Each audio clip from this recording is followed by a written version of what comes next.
ఏపీలో సర్ ప్రక్రియ ఇవాల్టి నుంచి ప్రారంభమవుతుంది. బూత్ లెవెల్ అధికారులు ఇంటింటికి వెళ్లి ప్రతి ఓటరుకు ఎన్యూమరేషన్ ఫామ్స్ ఇస్తారు. వారు సూచించిన వివరాలను అందులో నింపాల్సి ఉంటుంది. జూలై 14లోగా ఈ ఫామ్స్ ను BLOలకు ఓటర్లు తిరిగి సమర్పించాలి. లేదంటే జూలై 21న రిలీజ్ అయ్యే డ్రాఫ్ట్ లిస్ట్ లో పేరు తీసేస్తారు.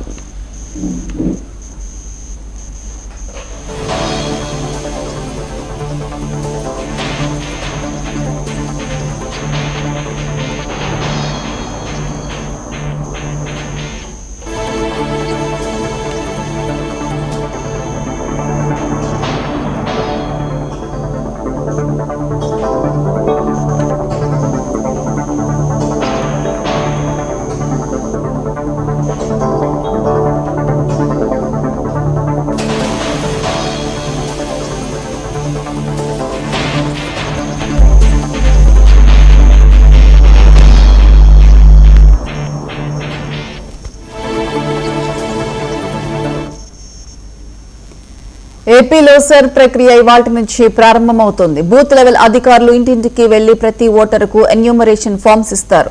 వారు సూచించిన వివరాలను అందులో నింపాల్సి ఉంటుంది. జూలై 14లోగా ఈ ఫామ్స్ ను BLOలకు ఓటర్లు తిరిగి సమర్పించాలి. లేదంటే జూలై 21న రిలీజ్ అయ్యే డ్రాఫ్ట్ లిస్ట్ లో పేరు తీసేస్తారు.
ఏపీలో సర్ ప్రక్రియ ఇవాల్టి నుంచి ప్రారంభమవుతుంది. బూత్ లెవెల్ అధికారులు ఇంటింటికి వెళ్లి ప్రతి ఓటరుకు ఎన్యూమరేషన్ ఫామ్స్ ఇస్తారు. వారు సూచించిన వివరాలను అందులో నింపాల్సి ఉంటుంది. ఇక జూలై 14లోగా ఈ ఫామ్స్ ను BLOలకు ఓటర్లు తిరిగి సమర్పించాల్సి ఉంటుంది. దీనికి సంబంధించి పూర్తి అప్డేట్స్ మా ప్రతినిధి కొండలరావు ఫోన్ లైన్లో అందిస్తారు. కొండలరావు. Thank you Priyanka. రాష్ట్ర వ్యాప్తంగా ఈ రోజు నుంచి సర్ ప్రక్రియ ప్రారంభం కానుంది. ఇంటింటికి వెళ్ళి సర్వే చేయనున్న ఏదైతే బూత్ లెవెల్ అధికారులు ఆఫీసర్లు ఉన్నారో వాళ్ళందరూ కూడా ప్రతి ఇంటికి వెళ్ళి ఓటర్లని సర్వే చేయనున్నారు. రాష్ట్ర వ్యాప్తంగా 2016 లెక్కల ప్రకారం 4,16,16,16 మంది ఓటర్లు ఈ ఏదైతే ఎమ్యూనరేషన్ ఫామ్ ఫిల్ చేయాల్సి ఉంది. జూలై 14 వరకు కూడా జరగనున్న ఈ సర్ ప్రక్రియ సంబంధించి ఈ రోజు నుంచి ప్రారంభం కానుంది. ప్రతి ఇంటికి కూడా ఒక BLO 3 సార్లు ఈ కార్యక్రమంలో పాల్గొంటారు. ఈ 3 సార్లు కార్యక్రమంలో పాల్గొన్న నేపథ్యంలో ప్రతి ఇంట్లో కూడా ఎన్ని ఓట్లు ఉన్నాయి, ఎంతమంది మెంబర్స్ ఉన్నారనే దాని మీద కూడా ఒక ఎమినేషన్ ఫామ్ ఏదైతే ఉందో దాంట్లో ఫిల్ చేయాల్సి ఉంటుంది.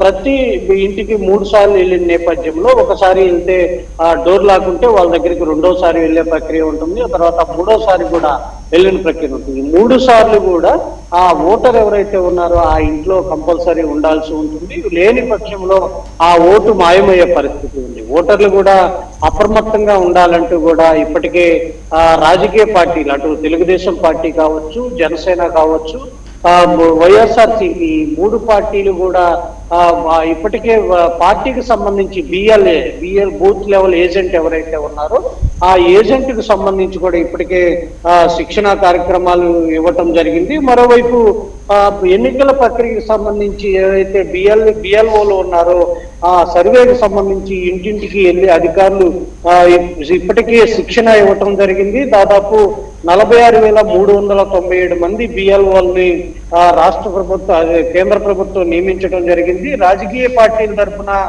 దాదాపు 68,866 మంది బూత్ లెవెల్ ఏజెంట్లు కూడా ఈ ప్రక్రియలో పాల్గొనే అవకాశం ఉంది. అయితే బూత్ లెవెల్ ఆఫీసర్ కావచ్చు, బూత్ లెవెల్ ఏజెంట్ ఇద్దరు కలిసి ఈ కార్యక్రమాన్ని చేయనున్నారు. రాష్ట్ర వ్యాప్తంగా ఈ రోజు నుంచి ఈ ప్రారంభం కానున్న ఏదైతే ఈ బూత్ లెవెల్ ఏజెంట్ కావచ్చు, బూత్ లెవెల్ ఆఫీసర్ కావచ్చు, ఈ సర్వ్ పద్ధతిని నిష్పక్షపాతంగా చేయాలంటూ కూడా అటు అధికారులు చెప్పిన నేపథ్యంలో ప్రతి ఓటు విషయంలో అప్రమత్తంగా ఉండాలి అని ఇప్పటికే అన్ని రాజకీయ పార్టీలు ప్రకటన చేసిన నేపథ్యంలో ప్రజలందరూ కూడా తన ఓటును కాపాడుకోవాలంటూ చెప్పిన నేపథ్యం అయితే కనపడుతుంది.